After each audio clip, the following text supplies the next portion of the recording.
আমরা এই জুলাই সনদ হতে দেব না। জুলাই খসড়া সনদ ইতিমধ্যে ঐক্যমত্য কমিশন আমাদের হাতে দিয়েছেন। এটা একবারই ডেঞ্জারাস, বিপজ্জনক।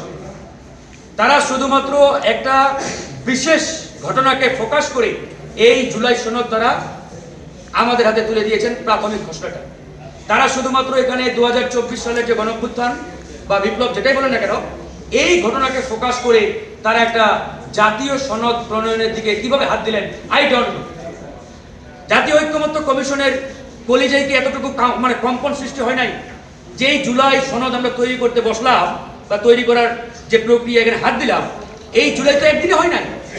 এই জুলাই বিগত 16-17 বছরের যে আন্দোলন, যে সংগ্রাম, এই সংগ্রামে বিএনপি জামাতের হাজার হাজার নেতাকর্মী ক্রস ফায়ারের শিকার হয়েছেন, গুমের শিকার হয়েছেন, হামলা মামলার শিকার হয়েছেন।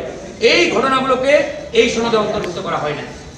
2009 সালের যে পিলখানার নারকীয় হত্যাকাণ্ড, এই হত্যাকাণ্ড এই সনদে অন্তর্ভুক্ত করা হয় নাই। 2013 সালের শাপলা চত্বরের যে নারকীয় হামলা তাণ্ডব, 2014 সালের 5ই মে, এই 5ই মের ঘটনাকে এই সনদে তারা অন্তর্ভুক্ত করে নাই। অত্যন্ত দুঃখের সাথে বলতে হয় যে ঘটনাটাকে কেন্দ্র করে এই 24 সালের গণঅভ্যুত্থান, সেটা কোন ঘটনা? কোটা আন্দোলন। এই কোটা আন্দোলনের সূচনা হয়েছিল 2018 সালে আমাদের হাত ধরে ঢাকা বিশ্ববিদ্যালয়ের মাটি থেকে। মানে আমাদের হাত ধরে যে ঘটনার জন্ম, যে আন্দোলনের সূচনা, ওই আন্দোলনের মাধ্যমে 2024 সালে ফ্যাসিবাদ পতন হয়েছে। কিন্তু এই ঐক্যমত্য কমিশন তথা সরকার সুচারুরূপে সূক্ষ্মভাবে সেই ঘটনাকে তারা স্কিপ করেছে। কেন? তারা জানে 2018 সালের ঘটনা সামনে আসলে 90টি রাজনৈতিক দল যাদেরকে সরকার পৃষ্ঠপোষকতা দিয়ে গড়ে তোলার জন্য নিরলস চেষ্টা চালিয়ে যাচ্ছে, তাদের অবদান হয়তো হারিয়ে যাবে। এই একটা কারণে এই অন্তর্বর্তীকালীন সরকার এবং জাতীয় ঐক্যমত্য কমিশন 18 সালের কোটা আন্দোলনের সূচনাটাকে তারা অস্বীকার করেছেন। আমরা এর তীব্র নিন্দা এবং প্রতিবাদ জানাচ্ছি। একই সাথে আমরা কমিশনকে বলতে চাই, 2018 সালের কোটা সংস্কার আন্দোলন ছাড়া এই জুলাই সনদ হবে না, কোনোভাবে হবে না। অনেকে বলেছেন আপনারা সাইন করবেন। নো, সাইন শুধু না, আমরা এই জুলাই সনদ হতে দেব না। কারণ এই আন্দোলনটা শুরু হয়েছিল কোটা দিয়ে। তো কোটা যেখান থেকে শুরু হয়েছে, আপনি ওই শিকড়কে ভুলে যাবেন, শিকড় আপনি নিয়ে আসবেন না, ডালপালাকে এখানে সুন্দর করে শোভাবর্ধন করবেন, এটা আমরা মেনে নেব।